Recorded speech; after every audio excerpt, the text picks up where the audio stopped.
kita pada malam ini, yang mana pada malam ini insya-Allah kita akan mentadabbur ayat yang ke-6 dan yang ke-7 daripada surah Al-Mulk yang berbunyi begini. A'udzu billahi minasyaitonir rajim. وَلِلَّذِينَ كَفَرُوا بِرَبِّهِمْ عَذَابُ جَهَنَّمَ وَبِئْسَ الْمَصِيرُ إِذَا أُلْقُوا فِيهَا سَمِعُوا لَهَا شَهِيقًا وَهِيَ تَفُورُ. Maksudnya, dan orang-orang yang ingkar kepada Tuhannya akan mendapat azab neraka Jahannam, dan itulah seburuk-buruk tempat untuk kembali. Apabila mereka dilemparkan ke dalamnya, mereka mendengar suara neraka yang mengerikan, sedangkan neraka itu membara. Ibu ayah, kakak-kakak, tuan-tuan yang ada pada malam ini, ayat yang ke-6 dan yang ke-7 ini sebenarnya kalau kita nak letakkan tajuknya ialah ia sebagai isyarat kekuasaan Allah Subhanahu wa taala pada penciptaan api neraka. Yang mana kalau kita tengok pada minggu lepas, Allah Subhanahu wa taala menceritakan tentang langit yang dihiasi dengan bintang-bintang. Yang kemudian bintang itu ada yang kata apa dijadikan selain daripada sebagai hiasan juga sebagai lontaran ataupun rejaman kepada syaitan yang naik ke langit untuk mencuri maklumat. Kemudian ayat yang kelima pada minggu lepas ditutup dengan wa'atadna lahum azabas sa'ir, dan kami menyediakan bagi mereka, yakni syaitan-syaitan tadi, azab neraka yang menyala-nyala. Jadi sambungan daripada ayat yang kelima yang menceritakan tentang azab neraka itu ataupun api neraka ataupun makhluk ciptaan Allah yang bernama api neraka ini, maka ayat 6 dan 7 adalah isyarat ataupun sambungan kepada kekuasaan ataupun penceritaan tentang kekuasaan Allah Subhanahu wa taala pada penciptaan api neraka. Secara ringkas kalau kita tafsirkan ayat ini, selepas Allah Subhanahu wa taala menyatakan secara khusus azab yang disediakan kepada syaitan, iaitu pada ayat yang kelima, wa a'tadna lahum azabas sa'ir. Kemudian didatangkan pula pada ayat ke-6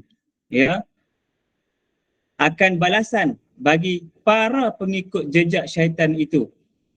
Yakni orang-orang kafir. Maknanya mula-mula tadi pada ayat kelima Allah cerita tentang azab siksa yang disediakan kepada syaitan ataupun untuk syaitan-syaitan. Kemudian Allah ceritakan pula pada ayat ke-6 bahawasanya bukan sekadar itu saja pengikut syaitan yang mengikut jejak langkah syaitan, iaitu orang-orang kafir itu sendiri akan disediakan bagi mereka azab yang pedih.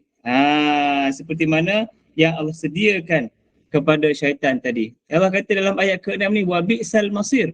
Itulah seburuk-buruk tempat kembali. Yang mana Allah ciptakan seburuk-buruk tempat kembali ini adalah neraka untuk orang-orang yang ingkar atau orang yang kufur kepada Allah Subhanahu wa taala. Jadi orang kafir adalah mereka yang enggan dan ingkar untuk tunduk kepada Allah Subhanahu wa taala akibat terpedaya dengan hasutan syaitan. Pada hari ini, pada akhir zaman ini, orang kafir ini bukan dulu saja ada. Sebab kita kata Al-Quran ini diturunkan lama dulu. Jadi ayat ini bukan sekadar merujuk ataupun kembali menceritakan tentang orang-orang kafir Quraisy yang wujud satu ketika dulu, bukan. Bahkan ayat ini adalah satu mukjizat kepada kita sehingga ke hari ini. Kekufuran ataupun keingkaran, enggan tunduk dan patuh kepada Allah Subhanahu wa taala itu berterusan. Daripada dulu sampai ke hari ini tak habis. Jadi itu ada mukjizat ataupun ada simbol ataupun satu isyarat yang menunjukkan kepada kemukjizatan Al-Quran. Contohnya lah, contoh ayat lain cerita pasal apabila Allah Subhanahu wa taala memerintahkan Allah Ta'ala larang ataupun melarang Adam dan Hawa mendekati pohon khuldi kan, ataupun pokok yang dilarang ataupun pohon larangan dalam syurga. Allah larang Adam dan Hawa pergi ke arah pokok tu. Apa ayat dia? Allah kata a'udzubillahi minasyaitonirrajim wala taqraba hadhihi syajarata fatakuna minaz zalimin. Kamu berdua, wahai Adam dan Hawa, jangan hampiri pokok ini. Kalau jika kamu menghampiri pokok ini, nescaya kamu akan tergolong dalam golongan orang-orang yang zalim. Maknanya telah melanggar perintah Allah Subhanahu Wa Taala. Jadi ayat itu dalam konteks pada ketika itu Adam dan Hawa dalam syurga. Jadi maknanya kalau kita tengok pada konteks tu, maknanya ayat itu sudah tidak ada dia punya kesan ataupun kaitannya pada zaman sekarang. Jawapannya tidak. Ya. Larangan Allah Subhanahu Wa Taala kepada Adam terhadap perkara yang dilarang tadi, pohon tadi, sebenarnya ada pada larangan ataupun berterusan. Orang kata apa, kejadian itu berulang dan terus berulang sampai ke hari ini. Ya, dalam ayat lain Allah menyebut wala taqrabuz zina. Allah kata kepada kita, jangan kamu menghampiri zina. Jadi larangan itu tetap sama. Allah larang buat itu, Allah larang buat ini. Jadi larangan itu bukannya hanya pada zaman itu atau pada ketika itu atau pada konteks skop yang tertentu, tetapi pada kontekstual yang lebih luas, iaitu sepanjang zaman. Apabila Allah larang, maknanya larangan itu dapat, kalau kita ambil iktibar, ambil pengajaran, dia dapat menjadi pedoman kepada kita sepanjang zaman. Jadi begitu juga dengan ayat ini. Cerita pasal orang yang ingkar, cerita tentang orang yang kufur kepada Allah Subhanahu Wa Taala dan orang yang terpedaya dengan tipu daya syaitan. Jadi mereka ini disediakan dengan seburuk-buruk tempat kembali, iaitu azab api neraka. Kalau kita bayangkan api neraka, sebenarnya kita tak dapat bayangkan betapa ngerinya api neraka. Cumanya kita boleh lintaskanlah siksaan-siksaan ataupun perkara-perkara yang mengerikan dan yang menakutkan dalam orang kata dalam fikiran ataupun dalam hati manusia. Kita boleh khayalkan begitu. Tetapi sebenarnya seperti mana kita tidak dapat menggambarkan kenikmatan syurga, sebegitu juga kita tidak dapat membayangkan apa yang disediakan oleh Allah Subhanahu Wa Taala daripada azab-azab neraka yang sangat pedih. Kan dalam, kalau kita tengok definisi syurga dalam kitab Al-Jawahir Al-Kalamiyah menyebut, karangan Syekh Tahir Al-Jazairi disebut ma la ainun ra'at wala udhunun sami'at wala khatarun ala qalbi bashar.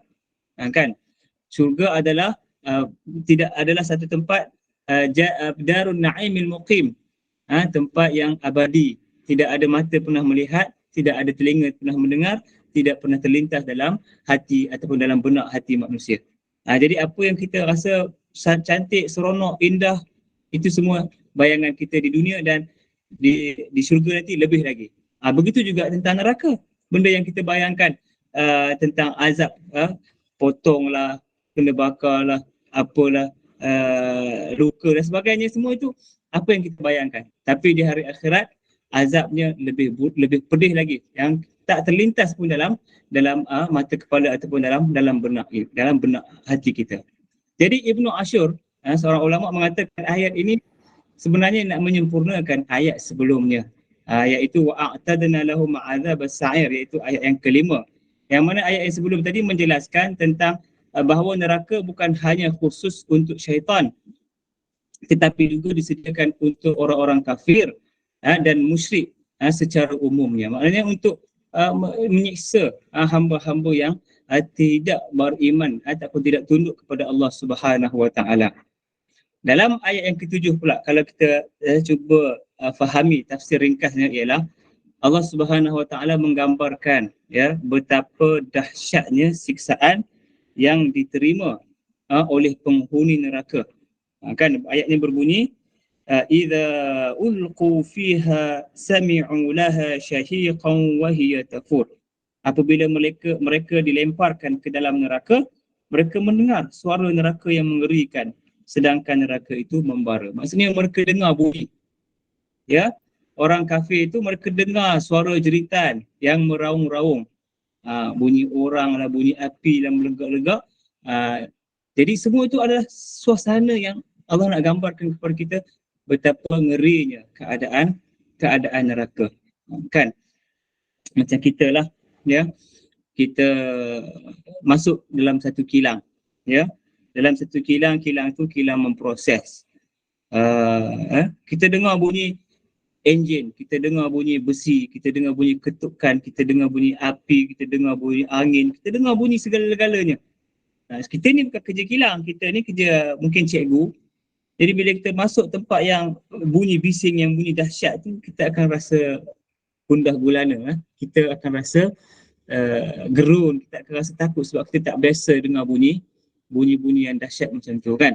Jadi dari sudut bunyi tu, itu kita tahu itu adalah kilang, tempat buruh bekerja ataupun buruh kasar untuk bekerja kan. Jadi kita dengar bunyi pun kita takut. Apatah lagi yang dinamakan neraka. Bila kita sebut neraka, bunyinya ataupun keadaan yang digambarkan oleh Allah Subhanahu Wa Taala sangat dahsyat. Jadi sejurus itu selepas mereka dihumban ke dalam neraka, terdengarlah suara pekikan. Ya, mereka yang menggambarkan ketakutan dan kesakitan yang dirasai oleh orang-orang yang disiksa di dalam neraka tadi akibat api neraka yang sangat panas. Jadi kalau kita dapat bayangkan, itu sebenarnya menakutkan. Ya, neraka itu sudah cukup meninggalkan kesan takut kepada kita untuk tidak menghampiri ataupun melakukan ataupun ialah tidak terjebak dalam perkara-perkara yang dilarang oleh Allah Subhanahu Wa Taala. Ya, secara khususnya, tapi secara yang lebih mendalam lagi ialah kufur kepada Allah Subhanahu Wa Taala, sebab tak ada tempat lain bagi orang-orang yang kafir dan kufur kepada Allah dan musyrik menyekutukan Allah ialah azab neraka. Menakutkan, itu yang menggerunkan kita. Dan Sufyan Ats-Tsauri membayangkan ahli neraka itu dihumban, ya, dan dibolak-balikkan di dalam api neraka tadi umpama biji benih, ya, umpama biji benih yang dimasukkan ke dalam air yang menggelegak yang banyak. Jadi biji benih itu kecil, masuk dalam satu air, katalah kita didihkan air dalam periuk, ya, air itu melegak-legak, kita masukkan biji benih dalam, katalah kita masuk biji benih jagung, letak dalam air yang mendidih dalam periuk itu. Macam mana keadaan dia? Ya, kita dapat bayangkan, ya, terapung ke sana ke sini, lama-lama hancur sebab air panas menggelegak. Jadi itu yang dibayangkan oleh Sufyan Ats-Tsauri tentang betapa ngerinya, betapa gerunnya keadaan pada ketika itu. Jadi banyak lagi kan kalau kita nak bayangkan tentang azab neraka ini, memang banyak ayat-ayat yang menceritakan tentang azab neraka. Jadi kalau kita baca satu ayat sini pun sudah kita bayangkan betapa kita tidak mampu untuk menanggung siksa daripada azab neraka tadi. Ya, kalau api di dunia ini pun kita sakit kan, kita ambil lighter, kita sekejap je kena api kat dunia ini, yang mana api di dunia ini 70 kali ganda lebih bawah, 70 kali rendah panasnya daripada api neraka. Api neraka 70 kali kuatnya daripada api dunia. Jadi api yang paling minima iaitu api dunia ni, yang 70 kali ganda rendah ke bawah ni pun kita tak boleh nak mampu tanggung. Bagaimana pula untuk kita menghadapi api neraka yang 70 kali ganda panasnya daripada api dunia. Jadi bayangkan. Jadi beberapa pengajaran, ya, beberapa pengajaran daripada dua ayat ini, ayat 5, ayat 6 dan ayat 7 ini yang dapat saya simpulkan dan dapat saya kongsikan pada malam ini ialah, yang pertama, kita perlu yakin dan percaya bahawa Allah Subhanahu Wa Taala sahaja satu-satunya tempat pengabdian, ya, tempat kita menyembah, menghambakan diri, dan kita melakukan ketaatan secara mutlak kepada Allah Subhanahu Wa Taala. Hanya Allah saja kita kena yakin. Ya, mana dalam ayat ini dia nak bukan lagi nak menyemai, tapi nak mengukuhkan keyakinan akidah bahawasanya Allah lah satu-satunya untuk Tuhan, untuk kita hambakan diri kita, mengabdikan diri kita. Apa saja kita buat kerana Allah. Hanya Allah sahaja. Ya, mutlak ketaatan kita ini kerana Allah Subhanahu Wa Taala. Kenapa? Kerana pada akhir zaman ini berbagai-bagai orang kata kerancuan, ya, di dalam pemahaman, ya, anak-anak muda, cara anak-anak muda punya pegangan. Golongan pertengahan ada cara dia punya pegangan. Hatta sampai golongan yang orang kata yang berumur pun ada kerancuan akidah ataupun penyelewengan dalam akidah yang berlaku. Jadi kita semua perlu orang kata sentiasa memperbaiki ataupun menambah ilmu kita. Tak ada istilah kita sudah berumur, kita sudah tinggi ilmu. Tidak, tak ada istilah. Semua orang mesti belajar, mesti menuntut ilmu dan menambah pengetahuannya tentang ilmu yang asas. Paling asas sekali 3 je. Ilmu akidah, iaitu ilmu berkaitan dengan tauhid, ya. Kemudian ilmu syariat, ilmu yang berkaitan dengan jalan yang benar bagaimana untuk kita hidup atas muka bumi ini mengikut panduan Tuhan, dan yang ketiga ilmu akhlak. Jadi 3 ilmu ni adalah 3 ilmu asas. Carilah tuan-tuan, tuntutlah ilmu apapun, tapi bagi lengkap 3 ilmu asas ini. Jadi bagaimana untuk kita suburkan keyakinan tersebut? Maksudnya keyakinan bahawasanya Allah sahaja tempat untuk kita abdikan diri kita dan untuk kita melakukan ketaatan. Kita boleh melazimi satu istighfar yang kita semua tahu, saya yakin, dipanggil Sayyidul Istighfar. Ya, Allahumma anta rabbi la ilaha illa anta khalaqtani wa ana 'abduka wa ana 'ala ahdika wa wa'dika mastata'tu a'udzu bika min syarri ma sana'tu abu'u laka bi ni'matika 'alayya wa abu'u bi dhanbi faghfirli fa innahu la yaghfiru dhunuba illa anta. Secara ringkasnya kita terjemah ayat ini, zikir ataupun Sayyidul Istighfar ni, ya Allah, engkaulah Tuhanku, tiada Tuhan selain engkau, engkaulah yang menjadikan aku, sedang aku adalah hamba-Mu, dan aku di dalam genggaman-Mu, dan di dalam perjanjian setia beriman dan taat kepadamu sekuat mampuku. Maknanya menurut kemampuan kita. Aku berlindung kepadamu dari kejahatan yang telah aku lakukan. Maksudnya diri sendiri kita iktiraf, kita mengakui kesalahan diri kita banyak, ya. Ini sebab itu dinamakan Sayyidul Istighfar, kerana dalam zikir ini, dalam istighfar ini ada pengakuan kita akan kesalahan diri kita. Orang yang mengaku bersalah ni insya-Allah akan dapat pengampunan, ya. Jangan degil, jangan tak mengaku bersalah, itu memang teruk. Aku mengakui, kita mengaku atas segala nikmat yang telah engkau berikan kepadaku, dan aku mengaku segala dosaku. Ya, maknanya dengan nikmat kadang-kadang kita lakukan dosa. Ya, Allah bagi nikmat kepada kita, dengan nikmat itu kita melakukan dosa. Jadi kita iktiraf kelemahan diri kita, kelalaian diri kita, dan orang kata kesalahan yang kita buat terhadap nikmat-nikmat yang Allah, ataupun melalui nikmat-nikmat yang Allah telah berikan kepada kita. Lalu apa kita buat? Kita sedar, maka ampunilah aku. Kita mohon ampun kepada Allah. Sesungguhnya tidak ada, di sini penting, kita pula orang kata mengakui, ya, sesungguhnya tidak ada yang dapat mengampuni segala dosa kecuali engkau. Fa innahu la yaghfiru dzunuba illa ant. Hanya Allah saja. Itu penting, Sayyidul Istighfar, sambil kita zikir, sambil kita memahami ataupun sedikit penghayatan terhadap makna Sayyidul Istighfar ini. Mudah-mudahan kita betul-betul mendalami, ya. Baik. Kemudian yang kedua, kita sentiasalah bermuhasabah diri. Ya, muhasabah. Orang kata introspeksi, ya, muhasabah lah tu. Kerana apa?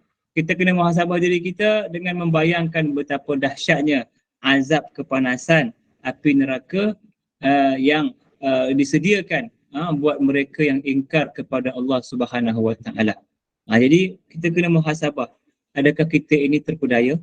Adakah kita ini hidup dalam orang kata bayangan, kan? Kita ini sibuk dengan keduniaan, kita lupa tujuan hidup kita, kita lupa apa yang sepatutnya kita buat. Jadi adakah kita ini tergolong dalam golongan orang-orang yang ingkar?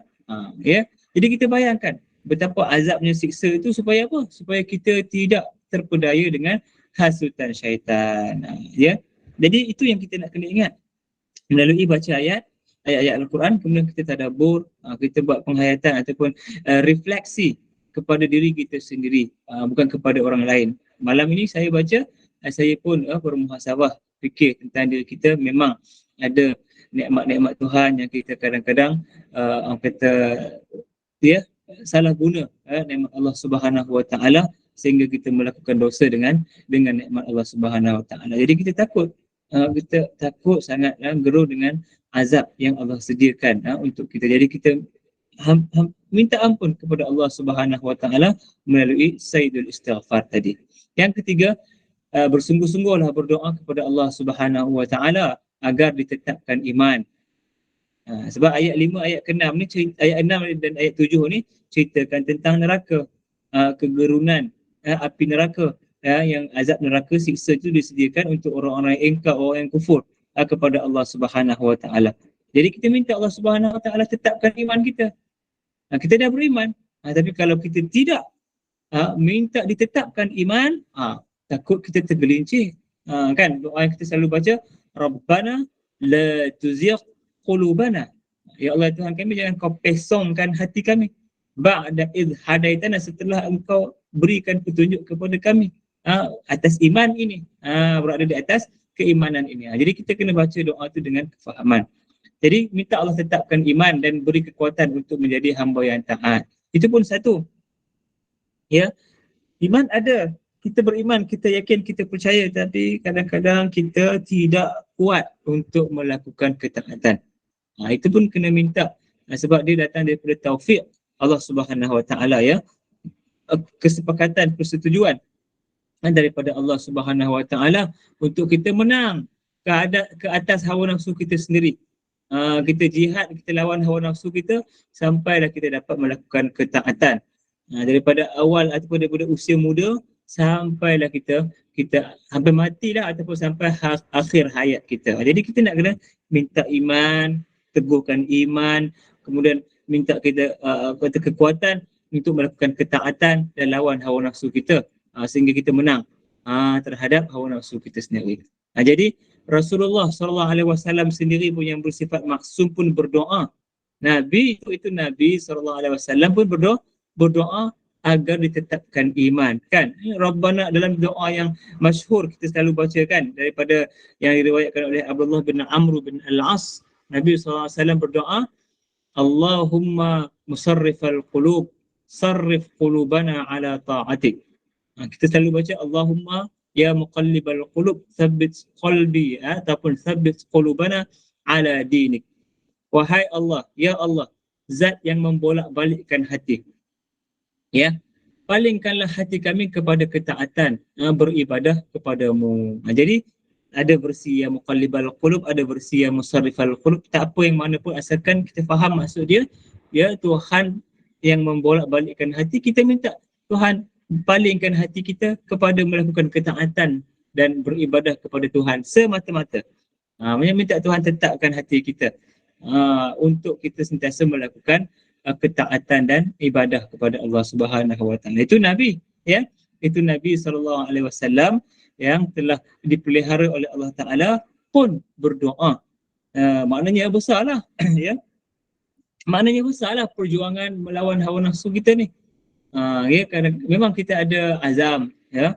Azam untuk jadi orang baik, azam untuk menjadi ayah yang baik, azam untuk jadi suami yang baik, azam untuk jadi pelajar yang baik, azam untuk jadi pekerja yang baik, semua azam. Tapi yang nak memegang tu hati kita tu. Hati kita tu lah yang akan orang kata apa, berubah-ubah. Tadi kita kuat, sekarang kita lemah. Jadi dengan doa ini kita minta Allah Ta'ala tetapkan keazaman kita itu, bantu kita, beri taufik dan hidayah kepada kita supaya kita dapat orang kata apa, menjadi seperti yang kita azamkan dalam diri kita. Jadi yang keempat, pengajaran ataupun perkongsian yang keempat, iaitu apabila kita nak bercakap ataupun nak bertindak, kita kena timbang ya, dengan semasak-masaknya, sama ada percakapan atau tindakan kita itu akan mendatangkan pahala atau dosa, yang mana akhirnya akan diterjemahkan di hari akhirat kepada azab atau nikmat, yang akhirnya akan membawa kepada neraka atau syurga. Jadi pahala dosa itu ditimbang.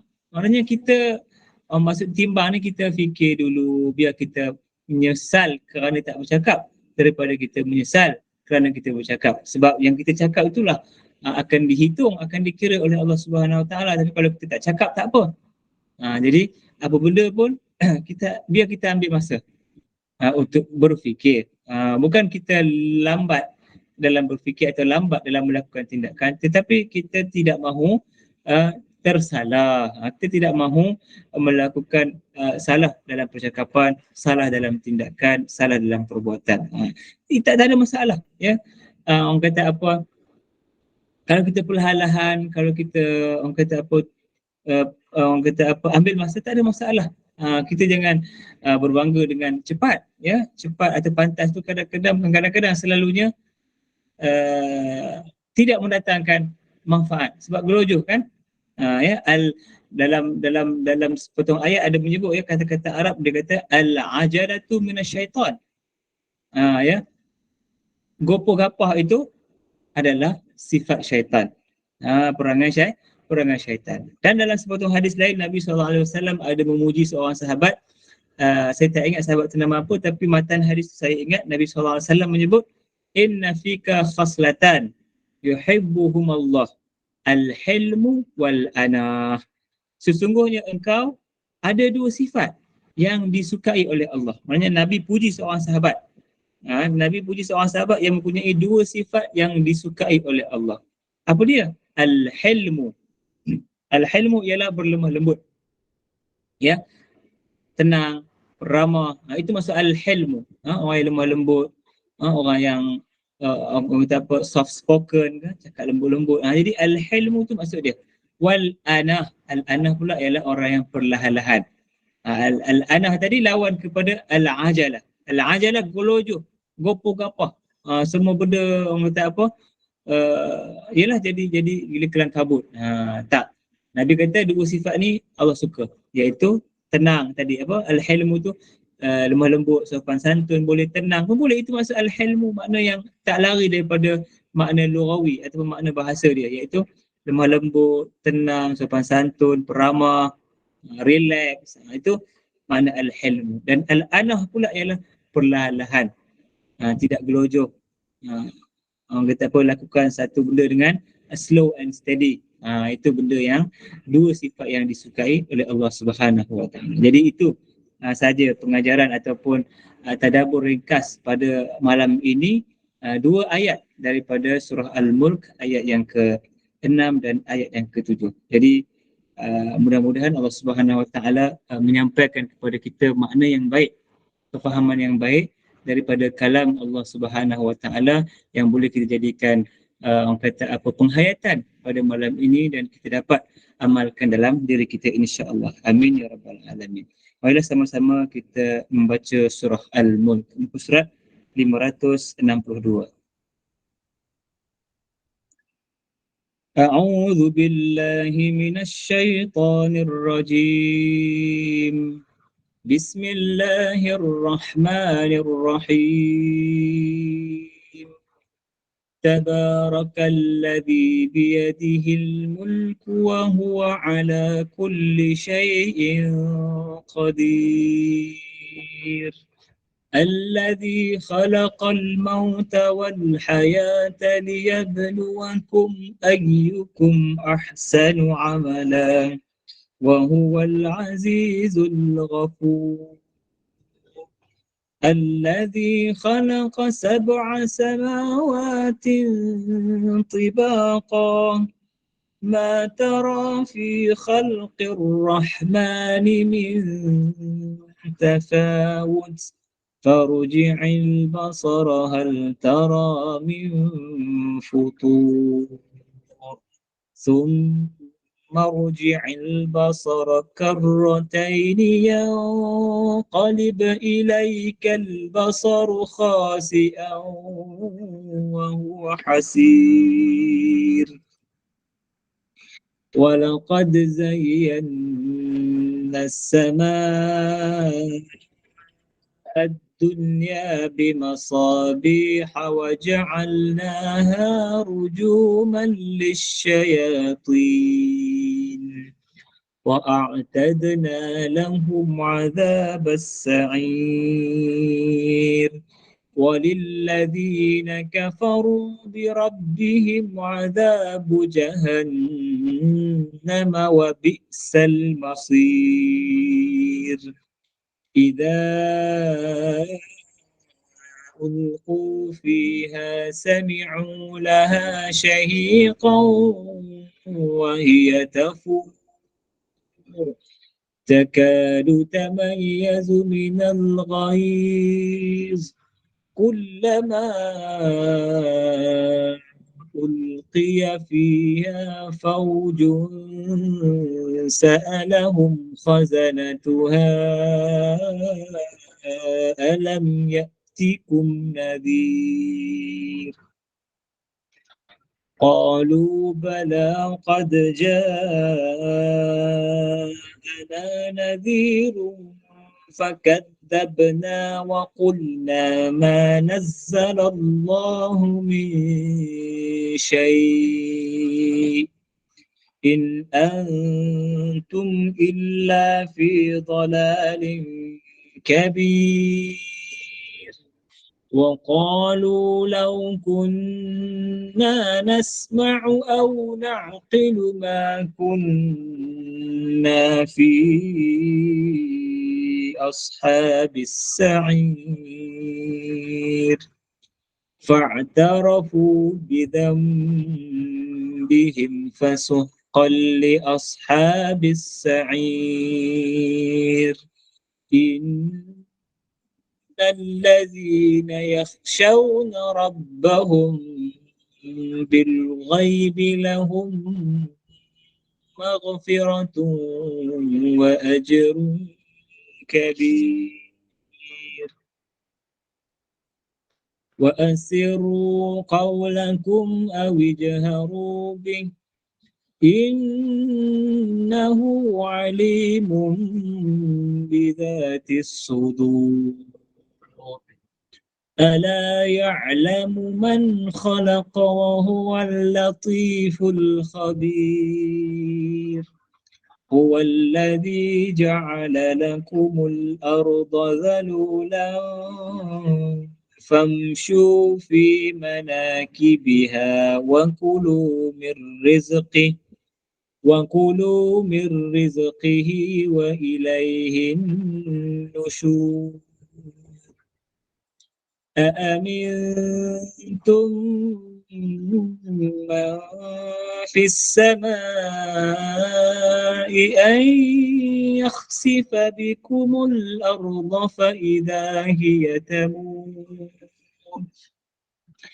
أم أمنتم من في السماء أن يرسل عليكم حاصبا فستعلمون كيف نذير ولقد كذب الذين من قبلهم فكيف كان نكير أولم يروا إلى الطير فوقهم صافات ويقبض ما يمسكهن إلا الرحمن إنه بكل شيء بصير أمن هذا الذي هو جند لكم ينصركم من دون الرحمن إن الكافرون إلا في غرور أمن هذا الذي يرزقكم إن أمسك رزقه بل لجوا في عتو ونفور أفمن يمشي مكبا على وجهه أهدى أمن يمشي سويا على صراط مستقيم قل هو الذي أنشأكم وجعل لكم السمع والأبصار والأفئدة قليلا ما تشكرون قل هو الذي ذرأكم في الأرض وإليه تحشرون ويقولون متى هذا الوعد إن كنتم صادقين قل إنما العلم عند الله وإنما أنا نذير مبين فلما رأوه زلفة سيئت وجوه الذين كفروا وقيل هذا الذي كنتم به تدعون قل أرأيتم إن أهلكني الله ومن معي أو رحمنا فمن يجير الكافرين من عذاب أليم قل هو الرحمن آمنا به وعليه توكلنا فستعلمون من هو في ضلال مبين قل أرأيتم إن أصبح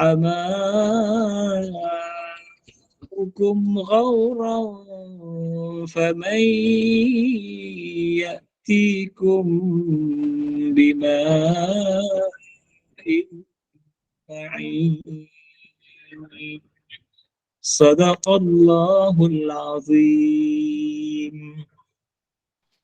أعوذ بالله من الشيطان الرجيم بسم الله الرحمن الرحيم الحمد لله رب العالمين حمدا حامدين حمدا شاكرين حمدا ناعمين حمدا صابرين حمدا شافين حمدا يوافي نعمه ويكافئ مزيده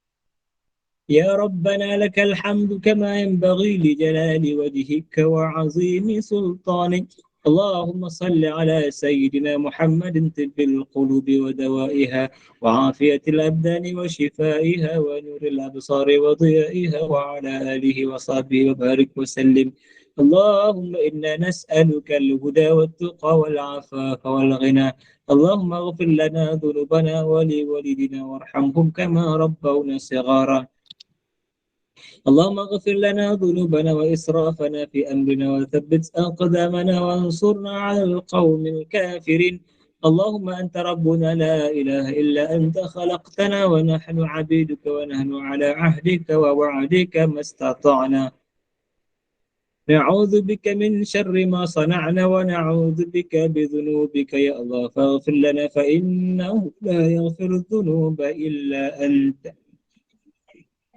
اللهم أنت الشافي لا شفاء إلا شفاؤك اللهم أنزل علينا يا الله دواء من دوائك وشفاء من شفائك ورحمة من رحمتك وبركة من بركاتك على هذه الأوجاع والأسقام والأمراض فتبرأ بإذن الله.